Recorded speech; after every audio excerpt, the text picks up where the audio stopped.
Esiet sveicināti web podkāstā. Man futbols labāk patīk. Nu labi, un tas lēmums kaut kādā brīdī tiek pieņemts. Es iešu uz tiem basīšu treniņiem. Man liekas, pēc 9. klases izlaiduma vienu dienu aizbraucu uz Ventspili ar autobusu tajā pašā dienā. Tā, un tad neviens ziņu nedeva. Dončičs var apturēt tikai viens cilvēks uz laukumu. Un Gatis Saliņš, kurš iedod viņam par to tiesāšanu. Divas tehniskās var iedot arī. Skaidrs zināms ir mērķis un mēs uz to ejam. Mūsu soļi izšķaksta peļas, kas gadās pa ceļam.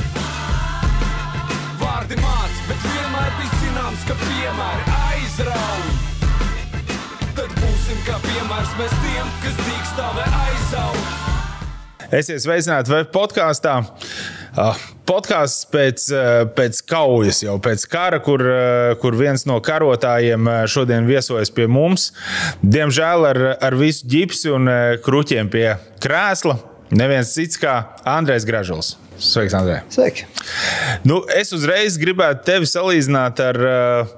ka tu esi tāds latviešu Denis Rodmans, kurš arī ilgi nespēlēja basketbolu. Tu arī izdomāji sākumā savu dzīvi saistīt ar vieglatlētiku, un tad kaut kas notiek, Andrejs Gražuls izdomā, ka es spēlēšu basketbolu tomēr dzīvē. Denis Rodmans tika NBA, tu kļuvi par Latvijas izlases rezultīvāko spēlētāju pasaules kausā.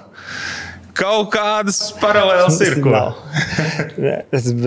Es teiktu, ka es izvēlējos vieglatlētikā, es baudīju dzīvi. Baudīju bērnību līdz 15 gadiem.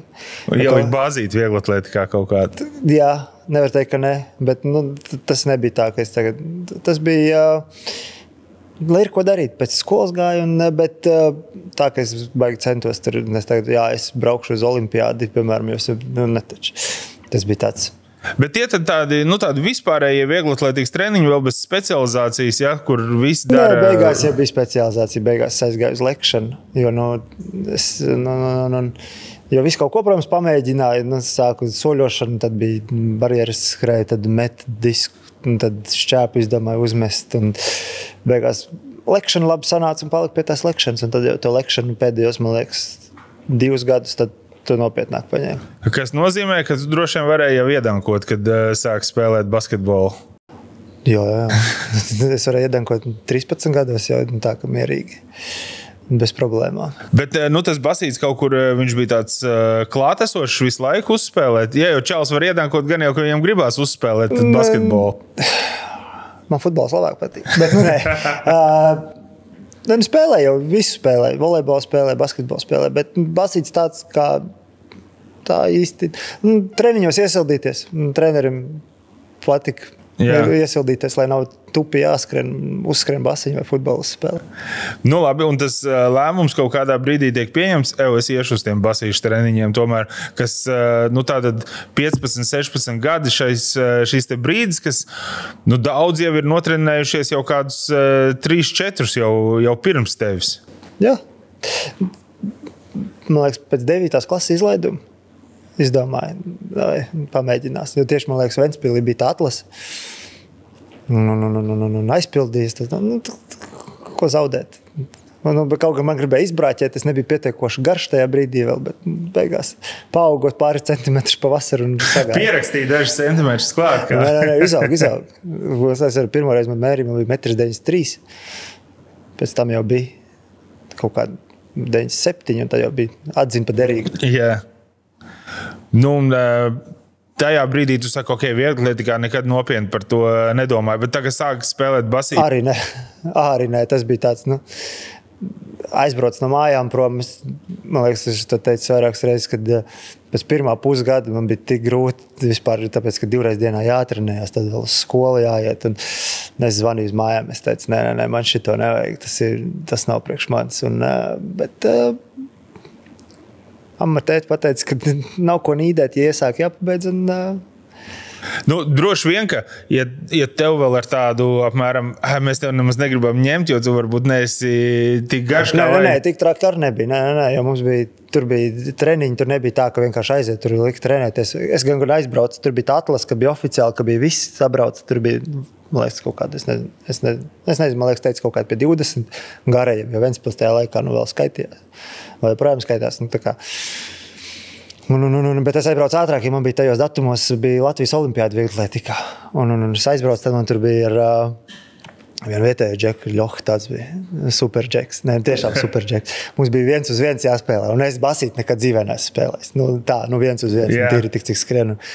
Bet es varēju uzlikt augstāk un paskriet vairāk pa viņu, un tā 1-1 spēle beigās sākumā viņš man vazāja diezgan nopietni, beigās, ka saguru, jo es jau nesaguru.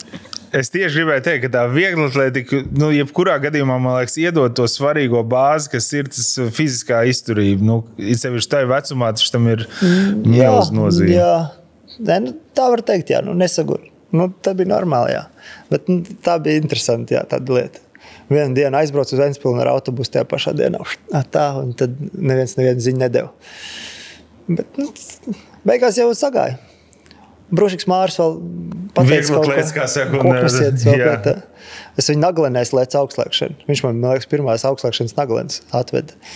Jo mans vieglatlētikas treneris, kur es trenējos augstslēgšanā, bija viņa pirmais treneris. Un tad tur sagāja. Tu esi ļoti konkrēti pa vieglatlētikas ceļu, pareizi ienācis tajā basketbolā. Bružiks, kas vēl labāk tev basketbolā ievedīs, tas, man liekas, tāda tīra pārēja, vai ne, no vieglatlētikas uz basketbolu? Viņš jau nebija tur. Viņš nebija tur, bija Agris, bet viņi ar Agri, man liekas, labi pazīstam, viņi strādāja kopā. Un, nevar sūdzēties.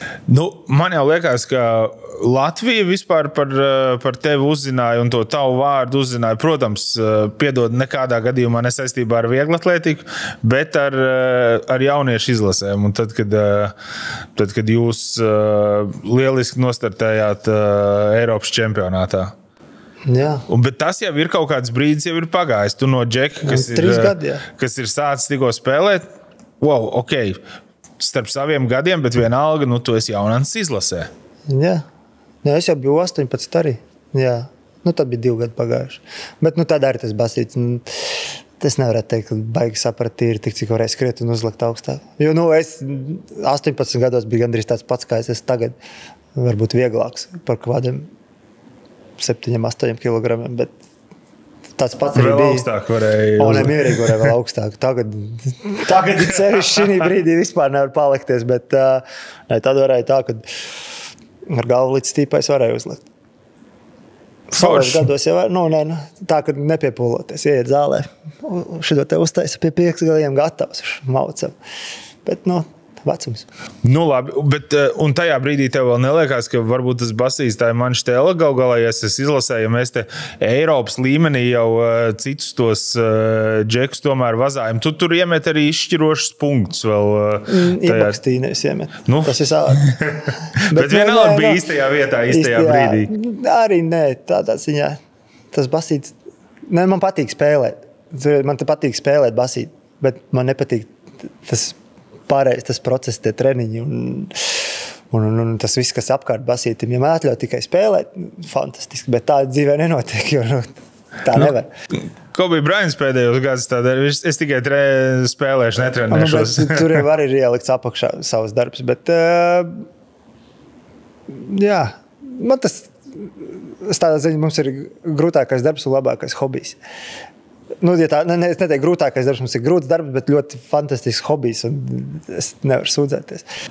Bet tā, man jau liekas, ka tā uzspēlēšana, jo basīt var aiziet arī uzspēlēt. Tagad, bet tas nav tas. Jā, bet tas ir kaut kas pilnīgi cits nekā. Jā. Bet tev patīk arī tieši tā spēlēšana, kur tu esi sistēmā, jā, un kur... Jā, nav slikti. To jau var izbaudīt procesu. Tur jau ir tas, kad ir jādomā, jo es domāju, basītī skrien un met, bet tur ir tas, ka tā ir domājoša spēle un tev ir jāizdara viss tā. Un ja tu darīsi lēnāk, tur jau pa lielam basīt jau māk spēlēt viss, tas līmenis, man liekas, tas viss, kur tas atšķirās, ir cik ātri tu spēj pieņemt lēmumus. Un no tā arī tas līmenis tikai mainās. Jo procesoram ātri jāstrādā, ja grib augstā līmenī spēlēt. Bet... kaut kāds brīdis taču ir tas, kurā ir klikšķis, tu saproti, labi, tā tomēr būs mana profesija. Skolu nepagaid. Es augstu skolu neaizgāju. Ja es nebūtu tā nopietni to ņēmis, Tā savā ziņā pēc vidusskolas. Es drīzāk ietu kaut kur uz mācīties, jo augstskolas vēl projām neesmu sācis, jo man bija tas, ka es nezinu, ko es gribu darīt vēl joprojām. Es nezinu, ko es gribu darīt arī tā, kad es beigšu spēlēt basīt. Es nezinu, pēc 5-6 gadiem. Man nav nejausmas, ko es darīšu. Un tas bija galvenais iemesls, kāpēc arī basīts tajā mirklī gāja, sanāca. Tas bija darbs, maksāja un varēja dzīvot, viss kārtībā bija. Tāpēc es domāju, jākoncentrējas tam vienam. Apvienot, tas viss saka, apvienot nav tik grūti, bet ja tev ir jābūt uz treniņiem, jābrauc līdzi un tad tu sēdi autobusā un vēl ir jāmāc. Es esmu redzējis, kā tas izskatās. Ne cilvēku, protams, jā, bet tas nav viegli. Un arī cik kvalitatīvi pēc tam ir abas lietas, gan tas basīs tajā brīdī, gan arī tā izglītība, kur gan jau kaut kā tu pie tā diploma tiec. Un pēc tam, kad tu gribi sākt to darīt, vai tev īstenībā ir tās zināšanas, kuras tu būtu gribējis? Vai ir vēlme to darīt? Jo tāpat tās, ok, tu dabūji to diplomu, tu dabūji viņu, cik tev ir 24 gadi varbūt. Tā. Tad tu vēl tos 10, 12 gadus nospēlē, un pēc tam 12 gadiem, vai tu tiešām gribēsi darīt to, ko tu esi pabeidzis. Tas arī ir tāds. Un tad tu esi, ok, tev ir papīrs, skaisti, bet es tagad Valdim Anti runāšu, jo viņš saka, izglītība ir svarīga, bet ir viņa svarīga, ir jābūt kaut kam, bet tam ir jābūt, es uzskatu, izglītība vienkārši papīra dēļ, tas ir, nav jēgas. Nezinu, man jau īstenībā tā Amerikas savukārt... Bet tur viss ir pakārtos basketim. Tieši tā. Tur jau tā lieta, bet Eiropā jau nekas nav pakārtos basketbolu. Amerikā tas ir savādāk. Amerikā, jā, tā sistēma viņiem ir izstrādāta. Tur, piemēram, cik es saprotu, ja tev tur pat nav tās sekmes tajā skolā, tad tu beigās tev par nepielaist, pat trenēties vai kaut kas tam līdzīgi. Tur viss pakārtos basketim, bet man, piemēram, vidusskolā pēdējais gads man bija jātrenējās pie BK Ventspils, un man bija 1000 neattaisnot kavētas stundas pa gadu. Tāpēc, ka es nevaru vienkārši aiziet rīta notrenējos, un, piemēram, 10:30 treniņš, bet man tajā laikā ir stundas, ko man darīt. Tā man ir jāizvēlās. Bet vidusskolas pabeidz ļoti labi. Kaut kādi vidēji 7 pāri bija. Kristers Zoriks saka, ka Amerikā arī tas vienmēr tiek atrisināts. Ja tev tur neietais mācībās, bet tu labi spēlē, viņi atradīs, kurš tev palīdzēs un tā tālāk, lai pasarg Dievs tev nebūtu kaut kas. Tad tur ir jābūt galīgam dundukam, ja tu ar visu to palīdzību vēl nevar to izdarīt. Bet Latvijā, piemēram, tas ir atkarīgs no skolas un no skolotājiem, jo tā ir, jā. Tas ir 2 dažādas sistēmas un 2 dažādi basketboli. Tagad arī skatoties, piemēram, ko es te runāju, kaut kādi jaunie, viņi, piemēram, Itālijās vai Spānijā spēlē, viņi ir tālmācībā Latvijā skolā. Cik tas ir kvalitatīvi? Tāpēc, ka tāpat viss tā dzīve basītīm pakārtot. Bet Ventspilī droši vien jau tas arī ir bijis tāds, es ceru, ka joprojām lokāla patriotisms, tas Džeks spēlē, viņš iet uz treniņiem pie lielās Ventspils komandas, un mums viņam te ir maksimāli jāpanāk pretī. No sākuma tā nebija, bet beigās jābija mierīgi. Atļauj man aiziet kontroldarbus uzrakstīt atsevišķi un tā. Bet tādā ziņā jo tajā gadā, man liekas, parādījās pirmais gads, ja tu spēlē izlasē var eksāmenus nekārtot un tādu, es domāju, kāda tad tai skolā jēga, bet viss nokārtoja, visas atzīmes man bija tādā ziņā, kontroldarbus es nevienu nenokavēju, vienīgi tas, kad uz stundām mazliet mazāk gāja. Bet tas jau iegriež tev nākotnē kaut vai, tu neesi līdz tos eksāmenus, pēc tam kaut kur gribēsi stāties universitātē, tev jau, kur ir eksāmeni? Tāpat dabūs viņus likt kaut kad. Būs C kategorijas treneri daudz ir. Tas ir variants. Es nevienam neko nesaku, piemēram, tāpat C kategorija. Ja tev ir pamats, piemēram, tu esi spēlējis, to sportu nodarbojies un tad tu, piemēram, aiziet pa treneri tajā kategorijā un tev jau no dzīves ir tā pieredze. Un tad tas ir savādāk. Bet tagad no nulles tur sākt un neko nezinu un pēkšņi tagad, tas ir savādāk. To var diezgan ātri. Tur, cik, man liekas, tā C kategorija. 6 mēneši. 6 mēneši un tāds pats diploms kā tev, kurš būs visu mūžu tajā iekšā, vai vienkārši 6 mēneši. Jā. Ko darīt? Labi, bet pastāstīji par pirmo, tev jau īstenībā jau tā Ventspils aizbraukšana varētu teikt, ka bija pirmais leģionāra gaitas kaut kādā ziņā. Tu jau biji prom no mājām. Jā, tur bija forši, man patīk. Pirmo pusgadu es neizbaudīju vispār, jo mēs tiešām smagi trenējamies. Es tā nebiju dzīvē trenējies, bet tā jau pierada, iegāja rutīnā. Bet, jā. Bet tā kā tu saki, 2 treniņu dienā, tas bija pie lielās komandas? Nē, Ventspils augstskola. Es pie saviem gadiem mēs netrenējāmies, jo mums bija, Ventspilī bija tā sistēma, kad visas tās pārējās grupas mēs bijām 93, 92, tur 91, 90, visi bija kopā un visi spēlēja augstskolas komandā. Un tad mēs trenējāmies tur, un tad, kad bija tā jaunatnes līga saviem gadiem, tad vienkārši tur pieskarēju uz tām spēlēm un spēlēju. Bet tagad jau nav vairāk, man liekas, nevienā profesionālā komandā 2 treniņu dienā. Ja es jaucu kaut ko. Man liekas... Tagad pirmsezonās ir, pēc tam arī sezonās gadās. Piemēram, mums pat Itālijā bija Trento, kad mums bija 2 treniņu dienā. No rīta aizēju svariem, uzmet metienu uz zālē un tā, bet vakarā basīts. Bet no tā pamazām atvedās. Jā, labāk vienu garāku uztaisīt tur, piemēram, nevis 2 stundu treniņu, bet 3:20 un visu izdara vienā reizē, nevis tur 2 reizes. Kā tev labāk patīk? Man patīk vienreiz dienā. Ja tu jau aizmirsti, tev nepatīk treniņi, tad skaidrs, ka labāk vienreiz dienā. Jā, jau vienreiz dienā. Man nav nekāda problēma. Man liekas tas Eiropas čempionāts arī pavēra tev, tas, kas bija par jauniešiem runājot, arī kaut kādas, durvis un apvāršanas. Vismaz likās, pēkšņi tas ir karsts vārds, visi par to runā. Tur, tu vari miegt acis, bet... Pēc U20 vēl neviens nebija. Es biju Ventspilī vēl pāris gadus pēc tam. Bet vārds kā tāds uz tās basketbola skatuves, vismaz Latvijas burbulī, tas jau bija kaut kas. Tev tā nelikās pašam vēl? Es neesmu nevienos sociālos mēdījos īpaši tāds. Līdzīgi kā Jokičs. Man tādā ziņā es nelasu. Bet varbūt, jā, saviem gadiem tiešām jā, jo tur es zinu, piemēram, pēc piemēram, tā 18, es zināju uz to U20, ka mēs gājām, kad, tur ir, es nezinu, man pašam ir, kaut kam jānotiek, lai es tur nebūtu sastāvā. Tādā ziņā. Tur es gāju super pārliecību, ka tur nebūs, jā. Ka nebūs tā, jo savus gadus es tur valdīju tajā momentā. Labi, un pēc Ventspils, tad jūs jau esat kļuvuši par Baltijas čempioniem, jau kaut kas jau lielajā basketbolā tu esi apbražājies. Vēl viena tāda, bija kultūra šoks aizbraukt projām? Nē. Es aizbraucu uz Krieviju pēc Ventspils. Tur bija Koļa Mazurs, bija treneris un bērnu nebija. Bet kā tā pērma ir? Kā pilsētā nekāda vaina. Varbūt augsts, oktobrī, kad bija sniegs, es vēl maijā sākumā braucu prom, tur vēl joprojām sniega čupas stāvēja. Sniegs tā kā uz ielām nebija, bet tās čupas vēl tur stāvēja. Tumšs, bet pilsēta kā tāda nekāda vaina. Visu var atrast, visu tur ir. Vienīgi, izbraucot ārā no pilsētas, mēs ar sievu braucām uz Urāla kalniem, uz alām, tā kā ekskursijā vēl ko tu brauc, un pēkšņi no 3 joslu šosejas pāriet pilnīgā apmēram Graņķirovkā. Un tā kā nazi nogriezt. Es tāds, ok. Pietiek naudas līdz šeit jā, un visu pilsētu beidzās. Bet tādā ziņā nekāda vaina. Ar bērniem es tur nezinu, vai es tur braukt.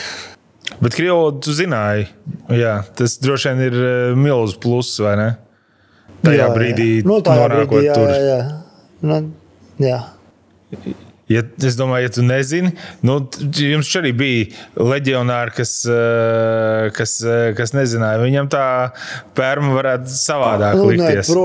Protams, ir cevišķi. Ja tā atbrauc, mums bija amerikāņi, kam tas bija 1. gads, viņiem vispār bija tā, kad tur bija tādi, kas Eiropā bijuši, tiem vēl bija kaut cik normāli, viņi to Eiropas, to kaut kādu dzīvesveidu un to visu, bet tiem pirmgadniekiem tiem bija grūti, jā.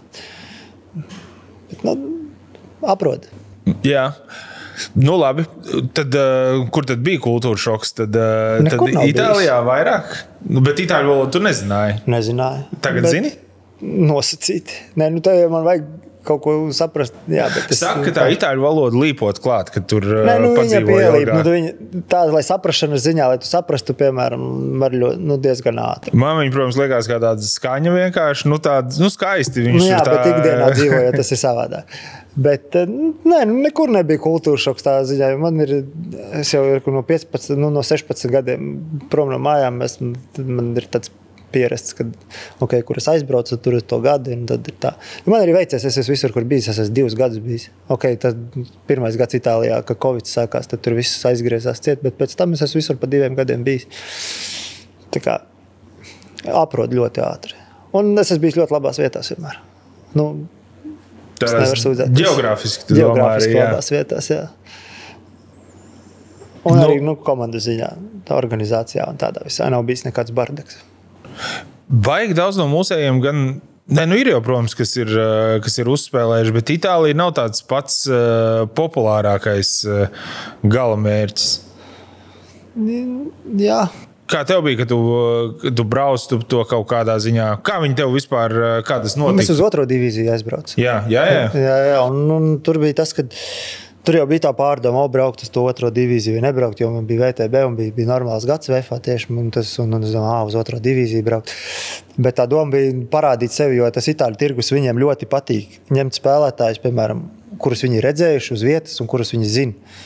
Un tajā tirgu, lai ielaustos, tad ir kaut kā jau jātiek tur iekšā, un tad caur to 2. līgu parādīja sevi, un tad aizgāja viss tas. 6 gadus nospēlēja. Bet tu aizbrauc jau kā Latvijas čempions, tieši tā kā tu saki, kaut kāda, tajā brīdī tu to pieņēmi kā tādu nākotnes lēmumu, ka es iešu caur to apakšu. Bet nosacīt apakšu, jo Itālijā 2. līgā ir leģionāra limits, tur var būt 2 tikai, un tas pats, es vēl pirmajā tajā Itālijas gadā, man tajā 2. divīzijā maksāja vairāk nekā nākamos 3 pēc Covid, es 1. divīzijā spēlēju. Un tas finansiālais jau var tur palīdzēja visā tajā pasākumā. Jo 2. divīzijā Itālijā tur leģionāri labi pelna. Aptuveni, kādi tur ir tie 2. divīzijas cipari, lai mēs tā saprastu? Gribētu zināt. Gribētu zināt, jā. Piemēram, apmaksātākais, es dzirdēju, bija amerikāņi, kuriem pat 50,000 mēnesī maksā. Es domāju, Latvijā šķiet nekad tāds cipars nevienam nav bijis. Jā, pilnīgi noteikti. Rolandam bija, man liekas. Bet viņam dalot ar Spāņiem vēl. Jā, bet bet jo tur ir komandas tiešām ambiciozas, kuras vāc tur sastāvus, un viņam arī pārsvarā daudzām ir īpašnieki, tā kā tur nav kaut kādas grupas, tur ir īpašnieks, kurš izdevās, šogad mēs pacelsimies, mēs spēlēsim 1. divīziju, un tad viņi tur ieguldās.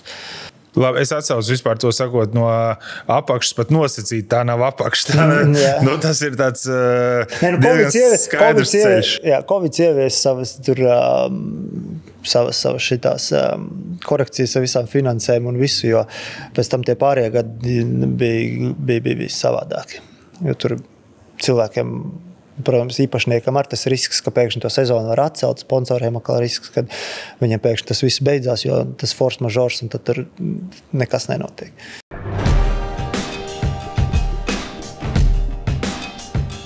Latvijā no sirds un asinsvadu slimībām pāragri mirst ārkārtīgi liels cilvēku skaits. Un, diemžēl, šajā ziņā mēs esam vieni no pirmajiem Eiropā. Dibinot sirds klīniku, viens no maniem galvenajiem mērķiem bija to mainīt, jo lielāko daļu sirds un asinsvadu slimību var novērst. Kopā ar pieredzējušu speciālistu komandu mēs esam radījuši pacientiem draudzīgu vidi un mūsu klīnikā sniedzam augstas kvalitātes veselības aprūpes izmeklējumus. Mūsu misija ir sniegt Latvijas iedzīvotājiem vismaz 7 papildus veselīgi nodzīvotus dzīves gadus.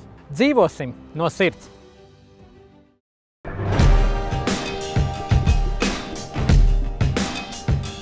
Pastāst no tādas, lai mēs saprastu tās nacionālās īpatnības. Ja tev jāsalīdzina tāda ikdiena VFA, Permā un Itāļu kādā klubā, tur kaut kas mainās, es nezinu, tur... Permā ļoti savādāk bija. Tāpēc, ka mēs spēlējam 24 spēles pa visu sezonu, tas ir ļoti maz. Tajā pašā kā NFL-ā gandrīz. Jā, 24, un tur varbūt tā, ka mēs, piemēram, mums bija... Es atceros, mēs nospēlējām 2 nedēļas pēc kārtas, un tad mums pēkšņi 3,5 nedēļas neviena spēle nav. Un tad tas, ko darīt? Tad mēs trenējāmies. Mums iedeva kaut kādas brīvdienas, es atceros, mēs Uniks nospēlējām. Mēs nospēlējām Uniks, es atlidoju uz Latviju 4 dienām, mums iedeva brīvu, aizlidoju apakaļ, un tad sākās tur tā kā pirmsezona apmēram uzreiz. Un tas bija grūti, kad tās spēles mazāk, jo visur ir tas... tā izbraucot, piemēram, VFA mums bija Latvijas-Igaunijas līga, bija tas VTB, tad bija play-offi, Latvijas līgas play-offi, mums tur sanāca kaut kādas 70 spēles sezonā. Un, kad tu spēlē, tad ieiet tas ritms un tad tie mēneši aiziet. Tas pats arī Itālijā bija. Tas spēles aiziet, tad ieiet tajā ritmā, tu spēlē, un ka nejūt, ka tas laiks iet pēkšņi, reku jau mēs esam aprīlis apmēram. Tāpēc tādā ziņā tā ikdiena no Latvijas, no VFA, bija VFA un Itālijas, nekāda nav. Tīri tas, ka tu esi prom no mājām. Kā fani, teiksim, fani Itālijā ir ļoti labi. Piemēram, Triestē, kur es biju, tur fani vispār super. Man tā zāle patīk, pilsēta. Tā mēs sievu visu laiku to sakam, kad mums tā ir, top vieta, kur mēs esam spēlējuši. Tīri geogrāfijas ziņā, kur tas atrodas, kāda ir tā pilsēta, tie cilvēki. Tas ir super. Un tad bija Trento. Trento bija pilnīgi savādāk. Trento viņi tādi ziemeļnieciskāk, tur pabrauc 40 minūtes uz ziemeļiem, tur vācu valodā runā, tur itāļu valodā neviens nerunā. Un tur tie fani atkal bija savādāk, bet basketbola organizācijas ziņā tur ir tā, ka tev kaut ko vajag, tu paprasi, un tajā pašā dienā viss ir izdarīts, un tev nav tā, ka tev jāzvan, un 3 nedēļas jāgaida. Tuvāk Vācijai, uzreiz var just to Vācijas ietekmi, vai ne? Tā ir, jā. Bet es saku, es esmu bijis tiešām labās vietās, labās organizācijās, un viss ir bijis vienmēr labi. Te nesen teica, ka Latvija varētu sevi reklamēt kā vietu, kur var braukt pasaules zvaigznes un justies brīvi. Tā, kad bija Slovenijai pārbaudas spēle, Dončiču neviens tur negaida pie viesnīcas, nav tur līdzjutēji pūļi. Niks Kejus atbrauc uz koncertu, sēž mierīgi pie operas un sauļojās, neviens viņam neklūp virsū ar autogrāfiem. Kā tur ir? Tur cilvēki ir savādāk. Es dzīvoju Triestē, piemēram, man bija jāiet, mums bija tur parkošanās vienmēr problēmas, jo viņam tur nav pazemes parkings, viss uz ielas notiek, un man jāiet garām, bija kafejnīcā vienmēr viena, un tur fani vienmēr pilns, un es pirms spēlēm iet, viņi dzied tev līdzi, tu eju, viņi tev dzied pēc spēlē, viņi tev arī tur viss nāk, un tad tā jau forši, bet es neesmu īsti cilvēku personu, un man tāds, labi, jums tā pieņemts ir un viss kārtībā, bet viņi tur ir, tas arī no vietas atkarīgs, jo dienvidos ir vēl savādāk, dienvidos tie fani ir vēl karstasīgāk Itālijā, bet jā, viņiem patīk, viņi to basīt tā kā dzīvo, viņiem tas ir numur 1. Bet viņi arī ir tādi, kritiskāki pie zaudējumiem? Protams, tur ir tā, tu var uzvarēt 3 spēles no vietas, un viss iet ar karogu mastā, un viss ir labi, un tu pēkšņi to vienu zaudē, un tad viss ir, tad jāmeklē, kurš ir vainīgs, ko atlaist, un mums ir bijis tā, mēs zaudējām 2 spēles pēc kārtas, mums treniņa laikā fani nāca, un tad tur treniņa laikā, un tad viņi tur plakātiem un dziedāja, un sūdzējās, un ko tik vēl nedara. Viņi jau zināja, kurš jāatlaiž, jā? Jā, kā jau vienmēr. Bet tev kā leģionāram, protams, tā ir tāda papildus atbildība. Ne? Leģionāri jau ņem ne jau tāpēc, lai viņš vienkārši uzspēlētu, bet lai viņš nest uzvaras. Nē, bet man nav bijis tāda sezona, kur mēs, piemēram, play-offā netiekam vai kaut kur kausos netiekam. Tā kā rezultātu ziņā jau bija vienkārši, viņi ir no viena grāva otrā, viņi ir ļoti dramatiski cilvēki, un tas viņiem ir. To es diezgan ātri sapratu jau pirmajā gadā, kad es biju Tortonā, viņiem nav tāds vidusceļš, tur mēs vienu zaudējam, tad mēs 3 uzvaram, bet ja mēs to vienu zaudējam, tad viss. Viņiem nav tāds, viņiem ir augšā un lejā pa vidu, viņi neeksistē. Cik liela vispār nozīme bija tam, ka tu tik labi to spēli aizvedīji pasaules kausā, es domāju, ka labāko tieši pret Itāliju, tam, ka tu biji spēlējis Itālijā. Tam vispār, Nē, bet tas čempis mums vispār gāja ļoti labi. Tādā ziņā. Tur jebkurā spēlē, kurš cits varēja arī iemest. Vienkārši sagāja tā, ka tieši pret viņiem sametās. Bet, bija patīkamāk, ka tieši pret Itāļiem to izdarīja, nevis, piemēram, pret Franciju vai pret Spāniju. Man būtu vienalga, ka mēs uzvarējām. Man tādā ziņā es varu iemest arī 2 punktus, bet ja mēs uzvaram, man ir pilnīgi vienalga. Tāpēc es uz to tā neskatos. Protams, čempis palīdzēja. Līgumu es noslēdzu un tā. Bet izlasē man tiešām ir pilnīgi vienalga. Izlasē ir jābūt tā, ja mēs uzvaram, tad ir vienalga, kurš samet, cik samet un ko izdara galvenais, ka mēs uzvaram. Kambals savā filmā, kas viņam tagad bija, ko Reinis Ošinieks. Nesen noskatījos. Jā, un Sandijs uzfilmējis, kur viņš teica, ka pēc tās labās spēles pret Barcelonu viņam zvana aģents un saka apsveic, tu esi nopelnījis savu pirmo miljonu. Nu, ka tāda viena spēle var izšķirt turpmāko karjeru. Gan jā, pastāv, Žanim arī bija, vai ne, ka viņš Turkiem nospēlē Turkiem superspēli, mēs viņus, man liekas, uzvarējām Turcijā. Jā. Uzreiz vairākas Turku komandas viņi gribēja. Ne, tā jau var būt, to jau cilvēki skatās, bet es jau nevaru sūdīt, man jau var tas pats variants bija. Es Boloņā pēc tam parakstīju. Nu jā, bet es saku, vai tu domā, ka tam bija ietekme? Es nezinu, varbūt jā. Varbūt, es neteikšu nē. Es domāju, ka gan jau. Tajā brīdī jau likās, ka tā sniega bumba veļoties no kalna ir baigi iegriezusies un viss tūdaļ. Tu esi Boloņā pie sava treneri, ja tā var Dažreiz tas var iegriezt. Jā, un beigās tik labi man šķiet nesanāca, kā varēja būt. Nesagāja. Arī tas, kad man to celi izoperēja tajā aprīlī un kamēr es tiku atpakaļ un tad jau bija sezona sākusies, es izlaidu to visu pirmsezonu un to sezonas sākumu un tad, kad es tiešām biju formā, tad jau viņi bija savā ziņā iespēlējušies un es to savu vietu īsti nevarēju atrast tur, ko vainot, un pašam sev jāvaino, kā ātrāk atpakaļ netiku un tā ir, neviens jau negaidīs. Jo mēs komandā esam 14-15 spēlētāji un visiem gribās spēlēt, un 14-15 tu nekad neuzlaidīs. Gribējās savādāk, protams, atnāca Duško, pēc tam atnāca, tad iedeva savu uzticību, un tad es Eirolīgā spēlēju, bet Itālijas līgā es jau sapratu no sākta gala, kad vietējā čempionā tur arī ir leģionāra limits, ka mēs varam būt 6, mēs bijām 9 vienu brīdi pat, tad es tur pārsvarā sēdēju ārā. Bet savu pieredzi bija. Es teiktu, vai labākā, nevar sūdzēties, man patīk. Patrenējos, uzspēlēju, redzēju, kā tas ir. Neteiktu, ka tur kaut kas ļoti savādāks. Bet gribējās labāk, bet vēl jau laiks ir. Tajā brīdī, kādas ir tās attiecības ar Banki, kur no vienas puses, jā, tas ir klubs šobrīd un tā, no otras puses tas ir izlases treneris. Tu nevainoji viņu par to? Kaut kā tā, ka tu netiec... Es viņam paldies varu pateikt. Jo mēs te visi Latvijā vainojām viņu. Ko viņš ņēma to gražuli, ja viņš viņu nelaiž tagad laukumā? Cilvēki var daudz ko runāt, bet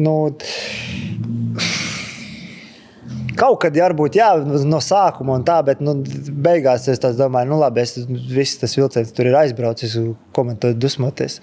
Es viņam teikšu paldies, es esmu bijis, paldies viņa dēļ, es arī to kontraktu noslēdzu, kādu es noslēdzu, un, protams, žēl, ka viņš aizgāja, tajā brīdī varbūt bija žēl, ka viņš aizgāja, bet atnāca Duško, un tad tas viss aizmirsās, un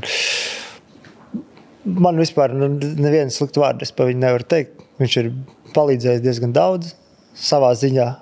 Varbūt es ar viņu tā, mēs neesam nekad tā runājuši pa čomisko, vai es viņu tur sazvanīties, un tā tīri tik cik pa basīti. Bet no tās savas dzīves tā viedokļa vispār nevienu vainu nav cilvēku. Bet tā jau tomēr skaidrs, ka bija lielā mērā viņa izvēle ņemt tevi, lai tu tur būtu tajā sastāvā, vai ne? Jā. Bija. Bet tu tagad gribi kaut ko no manis izvilkt. Nē, es domāju par tādu, kā tas... Jo viņi jau var saprast, noteikti, ka viņam attiecībā pret tevi vēl vairāk skatās uz pirkstiem, kad viņš to savu spēlētāju ir paņēmis no izlases un viss gaida. Bet tur jau nebija no izlases. Man jau arī tas, kad es pēc tam to nākamo gadu pēc tā pasaules kausa, es tur Trento normāli mēs spēlējām. Mēs arī pret viņu nospēlēju to pirmo spēli pirms tās manas operācijas. Mēs tur spēlējām, mēs tur Milānu uzvarējām un vēl tur. Tā sezona jau bija normāla. Viņi jau gribēja, jau pirms viņš tur bija aizgājis, viņi jau bija zvanījuši un prasījuši un tā. Vienkārši, tajā brīdī man bija līgums citur un es tur nevarēju, man nelaid nekur prom un tā. Viņi jau gribēja arī pirms Luka tur bija. Yeah. Tāpēc tas arī varbūt nebija tik traki, jo Bet tas pierādās atkal, ka tas pareizie lēmumi, tas pareizais lēmums iet uz to Itālijas otro līgu toreiz un sākt, un reku tu jau savu vārdu tur esi uztaisījis, tā kā tu teici, ka viņiem vajag tos pārbaudītos cilvēkus. Jā, viņiem patīk Itālijā. Tādā ziņā varbūt kāds tajā brīdī nesaprata, kāpēc aizgāju uz to otro līgu un tā, bet tas ir viss. Es nemēģināšu te uzliekt, es nezinu, no otrās līgas uzreiz pat taisnu Eirolīgā vai kaut kur. Lēnu garu, laiks ir daudz. Tā kā. Un tas ir Džeks, kurš gribēja braukt mājās no Ventspils, sakot, ka bišķi pat daudz, un reku viņš ir Eirolīgā ar pareiziem lēmumiem. Jā. Cilvēki apkārt ar palīdz. Parunājam par to Luka Magic, kas ir, es domāju, nevis par Dončiču, bet par Bankī kā reiz. Dončičam labi gāja, vakar paskatījos. Dončič, kā es saku, Dončiču var apturēt tikai viens cilvēks uz laukumu, un Gatis Saliņš, kurš iedod viņam par to tiesāšanu. Divas tehniskās var iedot arī, jā. Tā ir. Bet bez jokiem runājot par Luku, kas bija tas, kas notika pasaules kausā? Man joprojām tam nav īsti tāda racionāla skaidrojuma, ka mēs varējām pēkšņi uzvarēt pilnīgi jebkuru. Tur nevis vienkārši teikt, ka mēs varam jebkuru komandu vinnēt. Mēs faktiski arī visas tur uzvarējām, kas sapņos nerādījās pirms tam, ka mēs tā nospēlēsim pret Eiropas top komandā. Jā. Nezinu. Tas, kad visiem gāja, man liekas, arī, tas no tās kvalifikācijas jau viss tas sākās, ka tur iedeva to, ka mums arī tas, kad mums nebija tā skatās, mums tie čempioni nebija izteikti līderi vispār. Mums jebkurā spēlē, piemēram... Tā arī bija. Katrā spēlē katrs savs rezultatīvākais. Un tajā pašā brīdī arī tas palīdz tai komandai saprast, es te nevaru iet, un mēs tagad gaidīsim, ka kāds izdarīs manā vietā. Visi gāja un darīja. Tāpēc arī bija. Un arī Luka iedeva to pārliecību. Ejiet, kļūdas gadās, basītī vienmēr ir kļūdas un būs kļūdas. Un bez tā neiztikt. Un vienkārši to pārliecību, ne pārliecību, bet tādu brīvību iedeva. Tas arī palīdz. Ja basīt māk spēlēt visi, tur jau ir tā, basīt māk spēlēt visi, iedod jebkuram spēlētājiem brīvību, viņš rādīs brīnumu lietas. Tas kaut kādā brīdī var nomotivēt un tādā īstermiņā nospēlēt par labu, ja tu saki, tā kā mums tur nebija KP, piemēram, nebija strelnieka, ja tur Dairis izkrita gan ātri ārā, un tu saproti, tagad vai es, vai neviens. Te jau vairs aiz muguras neviens nav palicis, kurš tie, kas mēs te esam, tiem arī ir jāiet. Tas jau bija no priekškvalifikācijas, arī jau priekškvalifikācijā tur nebija tas, tad nebija tas, un vienkārši visi spēlē, gāja un spēlēja. Un es domāju, tas palīdzēja diezgan daudz. Bet vēl tā milzu koncentrēšanās, tas milzu fokus visu laiku. Man šeit Rīgā skatoties TV tās spēles, man likās, ka mums bija viena spēle, viena ceturdaļa tur pret Vāciju, kur mēs nopeldējām, tur sašķīdām tur tajā ceturdaļā un neko nevarējām izdarīt. Pilnīgi pārējās visās spēlēs mēs bijām iekšā spēlē no pirmās līdz pēdējai minūtei. Neiekrita mums tas trīnis tur beigās, bet es to tur gan filozofiski skatos, ka pirms tam varēja... Tur daudzi filozofi. Francija varēja iemest, un mēs vispār nebūtu līdz tam nonākuši. Ja? Bet tas, ka mēs bijām pelnījuši tur būt un visu laiku bijām spēlē, tas tomēr ir kaut kas, ko es nebiju redzējis tādā turnīrā pret tādiem pretiniekiem, ka Latvijas izlase varētu to parādīt. Arī tā aizsardzība, kāda mums bija. Cilvēki bija īstie. Labi, te apcilāts, man liekas, cik daudz, un vēl kaut kas, piemēram, Roģiks, par Roģiku es pēdējos, 2-3 gadus es viņu, kad spēlēju izlasē. Es godīgi saku, es viņam tos pateicu sejā, ka viņš ir mīļākais spēlētājs, ar ko spēlēt aizsardzībā tieši. Tāpēc, ka es zinu, ka nezinu, ko es varu izdarīt, un es zinu, ko viņš var izdarīt. Un tad es zinu, ka, viss būs tā kā vajag. Tas pats Straučs Arturs, vai ne? Ir vajadzīgi tādi spēlētāji. Bet, tas palīdz. Aizsardzībā tas ir ļoti svarīgi. par to, kā mums gāja, nu, es tev nevarētu izskaidrot, kāpēc mums tā gāja. Veiksmai arī jābūt dažreiz. Bez veiksmes nekur. Es par frančiem. Kas aiet? Ka viss iet tā kā vajag. Nu, labi, bet pirms kāds bija tas noskaņojums, pirms jūs braucāt uz turieni? Tur? Jā, nu, pirms braukt uz pasaules kausu, joprojām tur visu laiku. Leišiem vēl vierījām pa 50, man liekas. Jā, cik ātri komanda vispār saprat, ok, KP nebūs, mēs viņu vairāk negaidām, kas tomēr ir nozīmīgs spēlētājs, vai ne? Kad saprat, Taivānā, man liekas, arī saprat, ka nebūs. Bet kā braucām no Leišiem ierījām, smagi. Man liekas, tas iedeva tādu, paga, kaut kas te jāizdara savādāk. Tad jau tās aizgāja tās spēles, ieskrējāmies un sagāja. Tādu baigu atbildi, tad tev jāuzvan. Tad treneriem jāpaprasa, kas pēc domā, viņš pats saprat to, jo pēc tam jau līdz galam atkārtot to vairs, man šķiet tomēr, ne tikai pēc rezultātiem, bet arī pēc pašas tās spēles, kādi viņi ir, nav izdevies vairāk. Tas... pagājušā vasara. Jā. Nezinu, tas basīts ir, arī tas, kad 4 gadi mēs esam spēlējuši un mēs daram to, ko mēs daram, un pretinieki jau var nav muļķi. Tas jau var, tādā ziņā. Es uzskatu arī šī čempī mēs spēlējām, kā mēs spēlējām, mēs nevarējām iemest. Katastrofāli nevarējām iemest vienkārši. Tā, kad brīvi, nebrīvi, tur cilvēki, kas met visu laiku iekšā, pēkšņi nevar iemest. Tur var sēdēt zālē, Tas basīts ir dažreiz. Daudzi, es domāju, ka arēnas tribīnēs un pie TV ekrāniem saka, kāpēc ir jāmet tie trīnīši Latvijai un tā tālāk, bet tu esi brīvs. Jā. Ja tu esi brīvs, kāpēc nemest? Mēs jau nekad bez tiem trīnīšiem arī neesam uzvarējuši. Ka mēs tagad pēkšņi būtu atraduši kaut kādu citu ceļu, kā uzvarēt. Visas tās uzvaras jau mums ir nākušas ar... ir bijušas tajā kvalifikācijā. Par tiem Beļģiem 2 spēles. Arī katastrofāli nekrit, bet mēs viņus noturējām uz 60 punktiem. Ir jau kaut kāds, bet nav jau tā, ka mēs tajā spēlē viņus nemetām. Mēs vienkārši viņus metām daudz un metām garām. Tā ir, bet tas trīnīts jau ir daļa no spēles. Ja viņš tur nebūtu, tad tur nebūtu tas lociņš tajā laukumā. Tad ņem viņu vispār no. Tad ņem viņu vispār nost. Tad spriest var daudz, bet Basīts arī ir izmainījies uz to pusi, jo skatās to pašu analītiku un visus šitos sinerģiju un visu prāt, piemēram, man Trento bija treneris, kas ļoti uz to, viņš teica, ka floateris un pustālais ir ļoti slikti metieni.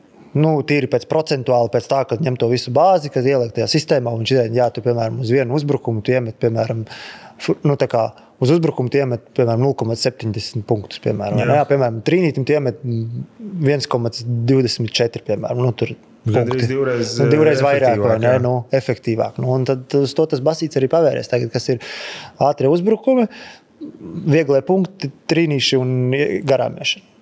Un tad ir, protams, ir izņēmumi cilvēki, kas met pustālos un visu pārējo, bet tas basīts jau ir izmainījies tādā ziņā. Es varu teikt paldies tam, jo pirms kādiem 15 gadiem es diez vai varētu pa 5. numuru kaut kur spēlēt basīti. Tagad tas basīts izmainījies, kad pa 5. ka, piemēram, laukumā pozīcijas īsti nevienam nav. Tas man ir ļoti palīdzējis. Bet tu vēl esi viens no tiem, kam ir tas labs pustālais un kurš nekautrējās viņu izmantot, nosacīt, pieņemt to slikto lēmumu, bet ar augstu precizitāti viņus realizējot. Ja man būtu daudz jānosauc tādi, kas izlasē mums met pustālos metiens, tu būtu viens no tiem droši vien. Pustālo? Jā. Es teiktu, ka tu viņu tomēr izmanto. Nē, es metu pustālo, jā. Tāpēc, ka brīvs ir, to jau, ko mēģina aizsardzība atņem, mēģina atņem trīnīt un no groza apakšā atņem, kas pa vidu paliek brīvs, jāmet jau ir, Bet tur jau tā lieta, piemēram, tā pati analītika, viņi jau ņem visu to spēlētāju kopumu, viņi saliek visus, piemēram, floateris arī, tas... Un saliek visu vidējo, protams. Viņi saliek vidējo, jā, bet, piemēram, tev var būt viens spēlētājs, kas met viņu ar 80% un viens, kas viņu met ar 20%, un tad beigās sanāk, kas tur sanāk. Beigās vidēji sanāk slikts lēmums, bet tam, kam ir 80, droši vien tur jau tā lieta, to tā nevar salikt, bet, tagad ir ļoti liela matemātika basīti arī. Bet, ja paskatās tādus, vēstures kadrus, tur Maikla Jordana fadeaway jumpshot, tādi vispār ir pazuduši kas viņus tagad met, piemēram, tajā pašā NBA, kas met zvaigznes, met pustāloja. Tas ir, piemēram, Durants, tas pats Lebrons met, kariem ir savādāk. Veterāni. Tie, kas ir jau spēlējuši, jā, bet, tas pats Kawhi Leonards, viņš arī met pustāloja, ļoti labi procentu un tā, bet tāpēc, ka aizsardzība jau mēģina atņemt kaut ko. Piemēram, tas pats mums ir, tas ir šūteris, dzen viņu prom no trīspunktnieka, lai viņš mēģina iet garām, vai viņš met pustālā, vai pēc dribla met. Uz to tas basīts ir aizgājis.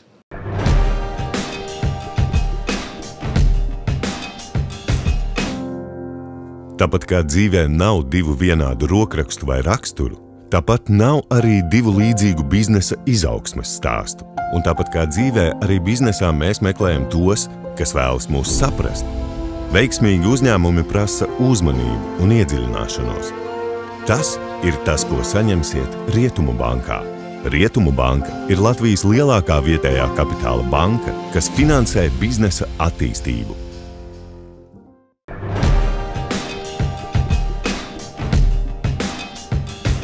Kā tev liekas, kas ir tas iemesls, ka ir dienas, kad visiem krīt, un ir dienas, kad, tagad saka, un neviens nevar iemest? Nav man tev ko atbildēt, bet tā ir. Bet tas tev psiholoģiski ietekmē, kaut tu redz, viens iemet, otrs iemet, es arī iemetīšu.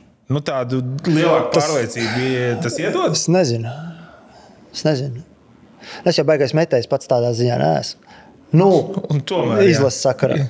Vispār, tā pēdējos gadus, es nezinu, klubos es pēkšņi esmu pārtapis. Kaut kā mistiski. Bet tas atver to spēli, man liekas, paliek brīvāk. Liekas, tas basīts vispār ir galvā, jo, cilvēks saka, es šodien slikti uzmetu, es iešu uz zāli, un tagad es tur stundu no vietas metīšu. Vai tas palīdzēs? Diez vai, tāpat jaunam spēlētājiem tas varbūt palīdzēs. Jā, tur visu to tehniku noslīpēt vai izspēt. 30 gados, ja tu nevari iemest un tagad tu stundu pamētās pēc tās spēles, kas tev mainīsies? Nekas, tas viss ir galvā. Tas tāpat kā sodiņi ir galvā. Jo sodametiens, man liekas, Cipu Kaspars, vai ne? Es viņu Valmierā kopā spēlēju. Treniņos nemet garām. Pienāk spēle, viņš met sodiņus garām. Tas viss ir galvā. Tas jau sodmetiens teorēs vienas kustības atkārtošana, vai nevis laik, bet kāpēc tu viņu kādreiz var izdarīt labāk vai kādreiz sliktāk, droši vien ir. Tas viss ir galvā. Tur jau ne tikai ciprus, atceries, bija tā sērija, kur Armaņš šķēla, tas pats. Andris Biediņš arī diezgan labi met sodmetiens. Tur jau tā liek, ka bet pienāk tas spēles, tu stāv uz tā sodiņa, tā zāle ir pilna, tie cilvēki tur stāv un kaut kas nesaiet. Tas viss ir galvā. Jo basīt, man, piemēram, saka, man tas metiens nav tas smukākais vai vēl kaut kas, bet es pieeju pie tā, ka man ir pilnīgi vienalga. Ja es esmu brīvs, es viņu metīšu. Tas ir galvenais. Ja tu neizmetīsi, tu nezini, vai tu vari iemest vai nevar. Tas jau, kā Maikls Jordans tagad runā, ka tu aizmet, tu netrāpi nevienu metienu, kur tu neesi izmetis. Es runāju par brīvu. Es netaisos forsēt tur fadeaways un skriet divos cilvēkos, lai gaisā un mest, bet, ja tas ir brīvs, tā komanda ir izbrīvēs tev to metienu, tev viņš ir jāmet. Ja tu viņu neizmetīsi, tad diez vai, ka tu labāk dabūsi tajā uzbrukumā. Tad jautājums, kāpēc tad tu vispār esi laukumā? Ja tu esi pie tā brīvā metiena un nemet viņu tur līdzīgi, kā var teikt, tur whatever, par jebkuru mūsu brīvo aizmesto garām trīnīt, es uzskatu, ka, ja Dāvis ir laukumā un viņš ir brīvs uz trīnīšu, viņam ir jāmet savārāk, tad viņam ir jāsaka, sorry, es tad šodien nespēlēju vispār. Tieši tā, jo tu dabu brīvu metienu, tas ir pilnīgi pamat. Ja tu met pamatotu brīvu metienu, nekāda problēma. Iemet, neiemet, tur nevienam nevajadzētu nekāda problēma būt.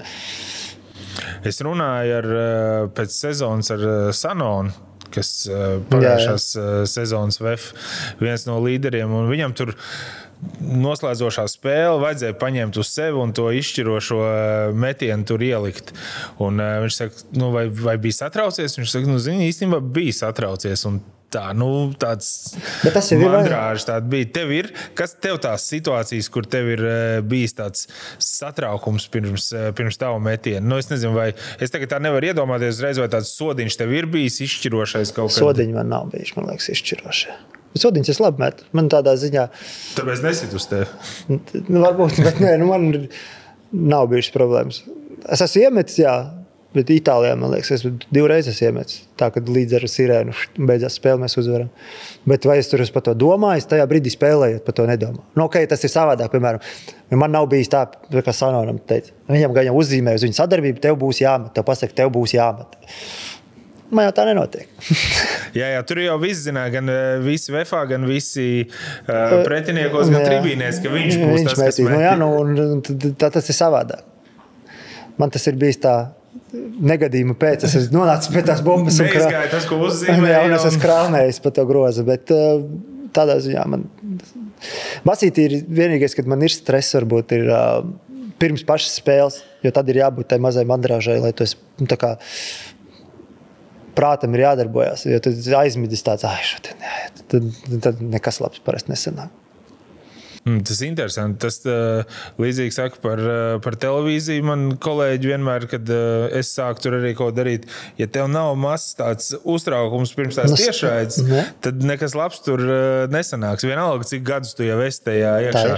Interesanti, tu saki to pašu, ka tā pirms spēles Starta mandrāžā jābūt. Starta mandrāžā jābūt. Bet tā, kad uziet laukumā un sākās tā spēle, tad tas viss pazūd šitā.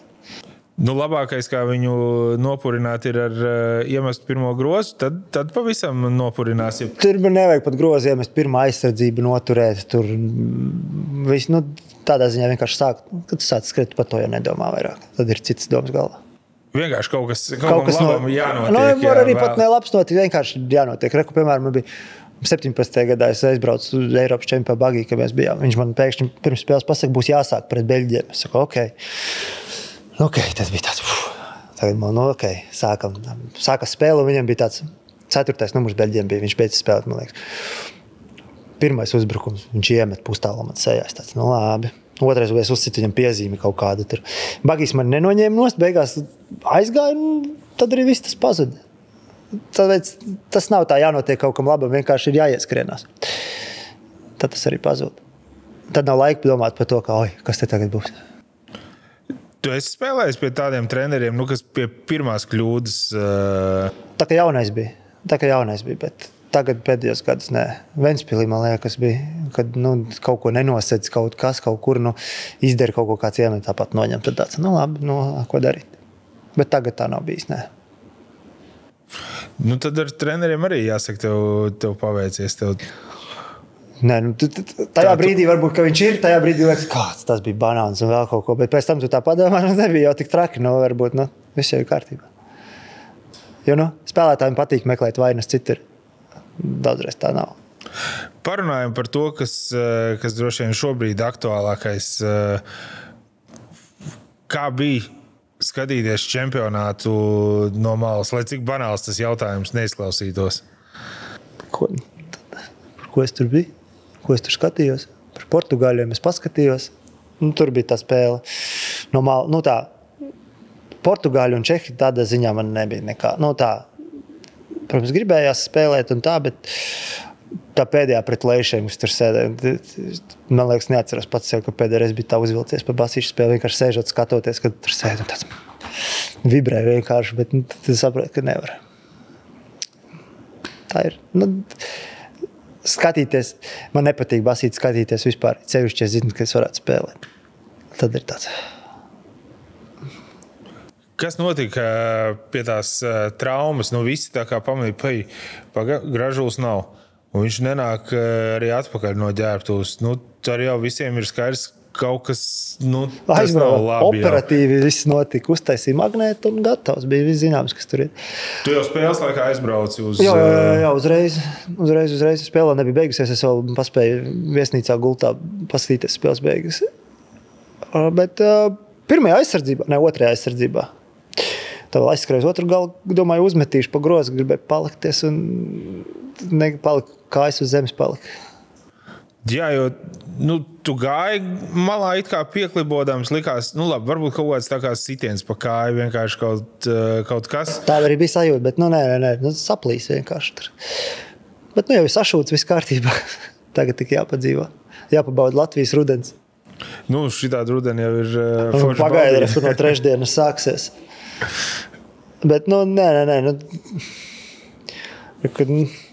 Kādu laiku jau jūtu to pēdu, tad tur bija tāds taisīt to pārbaudu, bet uztaisīs to pārbaudu, redzēs, kas tur ir, tāpat darīs visu to, ko darīja, taisīja procedūras, tur masēja, tur dzēra zāles un viss darīja. Vienkārši, vienā brīdī izdomāju, ka bija pa daudz. Pat pēdu pateica, ka nebūs. Bet tajā brīdī jau, kad tu saki, tu nevarēji vairs uzliekt jau... Nē, es jau tajā aizsardzības galā es jau zināju, ka nav labi. Bet tā, ka nē, tur uzreiz jau es sapratu, ka nav. Es nogāju nost, es zinu, ka man no kājas vidus līdz pēdai vienkārši viss ir tā kā uguns, tad es sapratu, ka nebūs. Un tajā brīdī jau arī doks uzreiz... Jau nē, doks domāju, ka varbūt salauzts kaut kas ir, bet nē, salauzts nebija, bija saplīsis vienkārši. Bet, jā, tur neko vairs.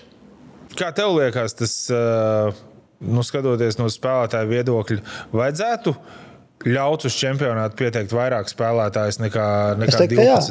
Mēs jau to esam runājuši daudz, un tas jau neko nemainītu. Tas būtu, reiķinis, ka futbolā tā ir, hokejā tā ir. Kāpēc basītī var tikai 12? Jo, tu tāpat rēķini, tā spēle parasti pārsvarā, varbūt sākumā tās spēles, tur spēlē 11 spēlētāji, 12. 8-9 pārsvarā spēlē. Tāpat 1, 2, 3 sēž malā. Un ko tas mainīs, kad tev būs tie, piemēram, ja nevis 15, 14 kaut vai, vai tas 13. viens tur. Tas jau neko nemainīs, jo tu jau nezini, varbūt viņš vispār netiks tajā turnīrā, bet viņš tur būs. Tas, es domāju, neko nemainītu. Ne FIBai, ne izlasēm, neko. Vienkārši tas būtu tāds, viņš tur ir. Kā bija tā spēlēšana izlasē? Jo tas arī, man liekas, ir baigi pamainījies. Ja kādreiz, izlase man šķiet ne ar ko tā baigi neatšķīrās no laba kluba, ja? Tad Latvijas līmenī.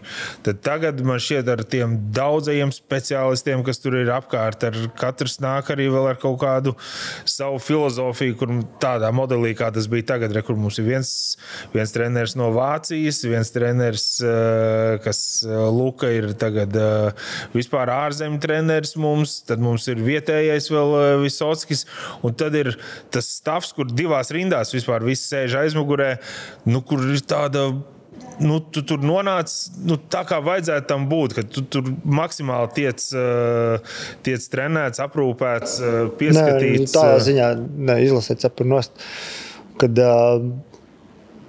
mums vispār tur par neko nav jādomā, tam par Emīls to, viņš pa visu parūpējās, tur...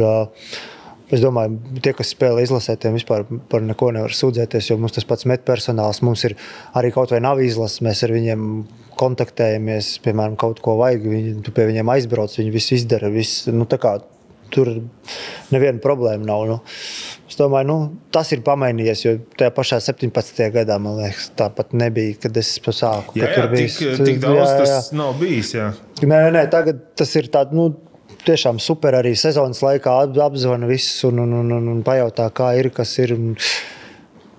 Cilvēki ir iekšā un tas arī redzās. Vienīgais tas, ka tāpat tās traumas jau notiek un cilvēki atbrauc no sezonām un ir kaut kas. Bet tā no organizatoriskā un no tās aprūpes viedokļa, es domāju, cepurnos visiem, kas tur strādā, mums vispār par neko nevar sūdzēties. Šis ir bijis traumatisks čempionāts. Pēdējie 2 gadi ir bijuši traumatiski, ja tā skatās. Jo tā pašā olimpiskā kvalifikācijā Šmits spēlēja salauztu pirkstu. Roģiks pēc sezonas atbrauc, viņam, man liekas, tur arī bija kaut kas. Tur bija lielākā daļa, piemēram, atbraukuši tādi. Šovasar bija laiks, lai to visu savestu kārtībā, bet tas, kas notiek turnīrā vai pārbaudes spēlēs, to neviens nevar paredzēt. Un pēc tam tas laiks ir tik, cik viņš ir, lai tiktu to visu galā. Jā, bet ne tikai mums, tur, kur Bogdanovičam čempions arī beidzās aptuveni tikpat ātri kā tev, vai ne? Tur Jakubaits liek bildes, jau arī izoperēts. Voitmans arī beidzis. Ir jā, nu... Un turklāt tāda lielākā kalibra spēlētāja. Bet tas jau laikam nevaina to. Tas nevaina neko, tur jau tā lieta. Tas sports ir. Profesionāls sports nav veselībai. Jo es nezinu, man liekas, cik bieži spēlētājiem ir tā, kas iet uz spēli, kaut vai tā ir vasara izlase, un kad visi justos, es jūtos uz 100%. Tā nekad nebūs. Ja tā ir, tad tas ir brīnuma lietas.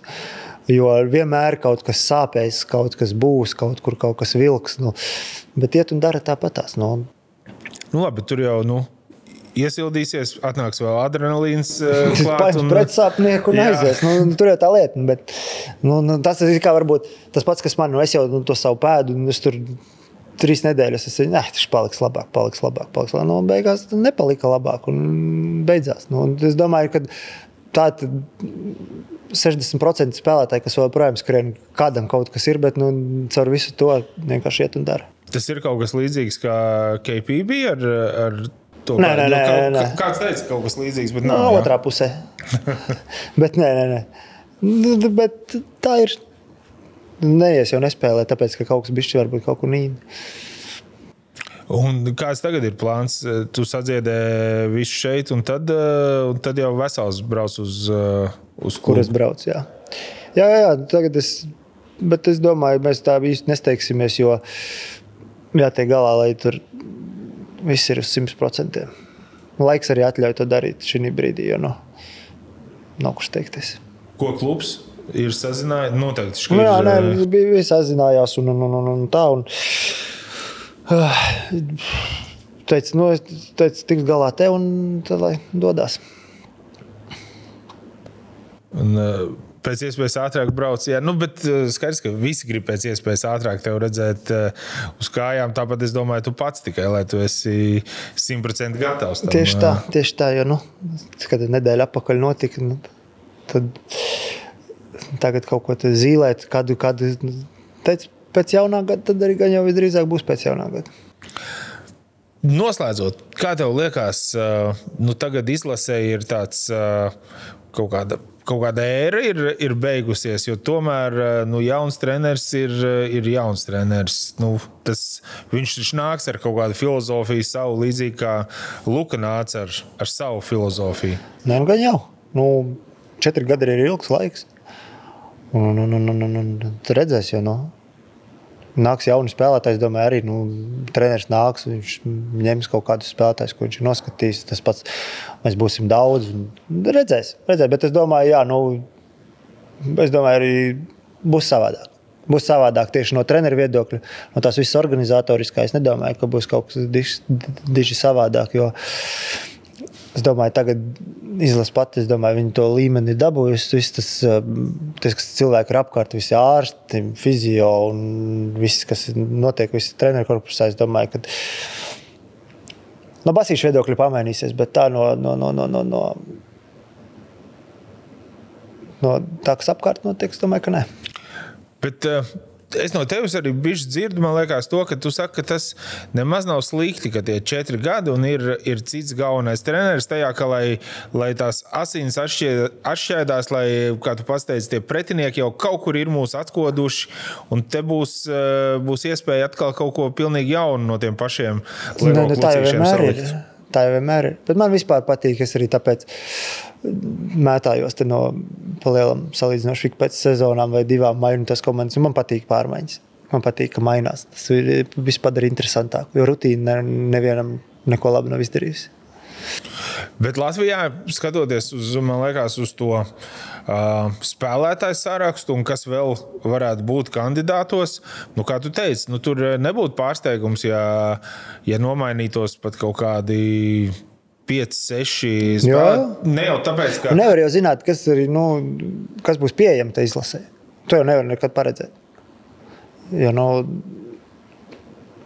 cilvēki, mēs esam tik, cik mēs esam. Bet tad pēc tā varētu teikt, ka mēs to nākotni un to gaišo tālu redzam diezgan tādu saulainu. To es nezīlēju. Nē, bet, kā tu saki, spēlētāji ir tomēr. Tagad mēs spēlējam visur A grupā tomēr atkal, kas liecina, ka tā jaunatne, viss tur mums ir vismaz tā kārtībā, lai spēlētu A grupā. Tas jau bez kaut kāda pamata jau droši vien uz to ir grūti skatīties, bet paskatoties, kāds mums ir tas paplašinātais kandidāts saraksts, man liekas, ka daudz te saka, ar šito viss arī ir beidzies izlasē. Es tā nedomāju īstenībā. Bet tā jau vienmēr cilvēki domā riņķi apkārt. Paprast, es domāju, uz ielas izēja paprast cilvēkiem, kas sako basītim viņa domas. Tur būs 50 dažādi varianti, ko cilvēki domā. Bet tā jau redzēs, man nepatīk zīlēt. Es domāju, ka viss būs kārtībā un mums spēlētāji ir, kas spēlē. Un galvenais, lai tā pieejamība ir, lai nav traumas un viss ir veseli un viss ir gribējuši spēlēt. Klau, paldies. Pēdējais jautājums vēl. Tad pēc čempionāta Latvijas izlasē sanāca vēl sanākt visiem kopā un atvadīties un nodot kārtīgi? Es nezinu, es biju mājās, es nevaru vazāties riņķies. Uz Lietuvas spēli es domāju, ka es ar aizlikšu no mājām līdz arēnai un tas nebija pareizais lēmums. Un es tādā ziņā, es pat nezinu. Gan jau tu varētu sēdēt un čaļi jau taču atnest tos dzērienus. Ko nedrīkst tagad? Vispār... Stipro arī nedrīkst? Kā tu domā, es novalšos kaut kur? Tas gan, jā. Darīt man nav ko? Nē, es neko. Man tāpat stiprais īsti nepatīk. Andrej, es jau redzu, ka jau tā kāja tagad arī jau, kā saka, gribētu varbūt kaut kādā ērtākā pozīcijā nonākt. Paldies tev, ka atradi laiku un pastāstīji, un tad nākamās uzvaras un ātri atsveseļošanos. Paldies. Laiks vienmēr tagad ir. Necēši tagad šī brīdī. Andrejs Gražulis pie mums viesojās. Skaidrs zināms ir mērķis un mēs uz to ejam.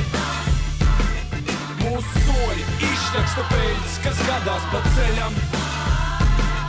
Vārdi māc, bet vienmēr bija zināms, ka piemēri aizrauj. Tad būsim kā piemērs mēs tiem, kas dīkstāvē aizaug.